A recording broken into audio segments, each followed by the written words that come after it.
सभी राजकुमार जब बड़े हो गए तब भीष्म ने द्रोणाचार्य को उनका शिक्षक नियुक्त किया।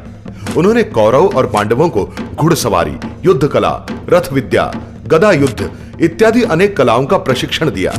कौरव पांडवों के साथ द्रोणाचार्य का अपना बेटा अश्वत्थामा तथा कर्ण भी इन सभी कलाओं का प्रशिक्षण ले रहे थे।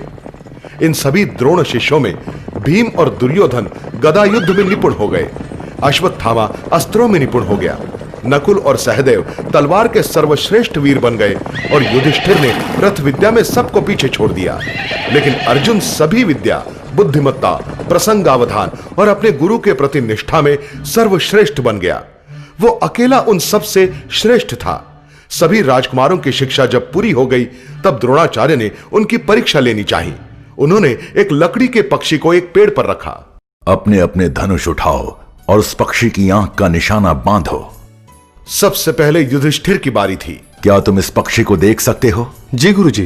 क्या तुम्हें वो पेड़ तुम्हारे भाई दिख रहे हैं? हाँ, मैं सब कुछ देख सकता हूँ। ठीक है, पीछे हो जाओ, तुम निशाना नहीं बांध सकते। फिर द्रोणाचार्य ने एक एक करके सभी को यही सवाल पूछे और लगभग सभी ने वैसे ही जवाब दिए। आखिर अर्जुन की बारी आई। बोलो अर्जुन, तुम्हें क्या दिखाई दे रहा है? मुझे तो सिर्फ उस पक्षी की आंख दिखाई दे रही है। सिर्फ आंख और कुछ नहीं? नहीं, सिर्फ आंख। निशाना लगाओ। अर्जुन ने छोड़ा हुआ तीर सीधे उस पक्षी की आंख में लगा। अपने शिष्य अर्जुन पर द्रोणाचार्य बहुत प्रसन्न हुए।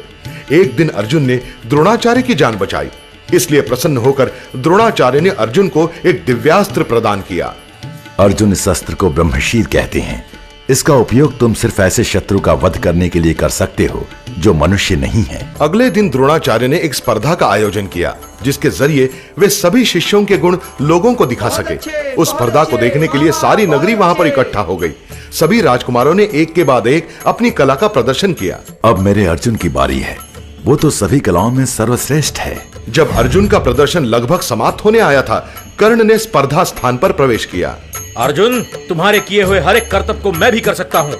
वाह, ये हुई ना बात। दुर्योधन के प्रोत्साहन पर कर्ण ने अर्जुन को द्वंद्व युद्ध के लिए ललकारा। उस वक्त द्रोणाचार्य के बहनोई कृपाचार्य, जो स्पर्धा के नियमों को भली भांति जानते थे, आगे बढ़े। अर्जुन तो कुरुवंश का राजकुमार है, वो तुमसे जरूर द्वंद्व युद्ध करेगा। लेकिन कर्ण, उससे पहले तुम्हें अपने वंश का नाम बताना होगा। राजवंशियों के साथ सिर्फ राजवंशी ही द्वंद्व युद्ध कर सकते हैं। कर्ण का पालन अधिरथ ने किया था, इसलिए वो सूतपुत्र कह के जाना जाता था। लेकिन उसी वक्त दुर्योधन आगे बढ़ा। मैं अभी इसी वक्त कर्ण को अंगदेश का राजा बनाता हूँ। मैं आभारी हूँ मित्र। बोलो, इसके बदले तुम्हें क्या चाहिए? मुझे तुम्हारा साथ चाहिए, बस। कर्ण ने अपनी मृत्यु तक दुर्योधन का साथ निभाने की शपथ ली और वो शपथ उसने अपनी जान देकर भी निभाई। सूर्यास्त का समय हो रहा था। द्रोणाचार्य ने इसी मौके का फायदा उठाकर स्पर्धा को समाप्त घोषित किया।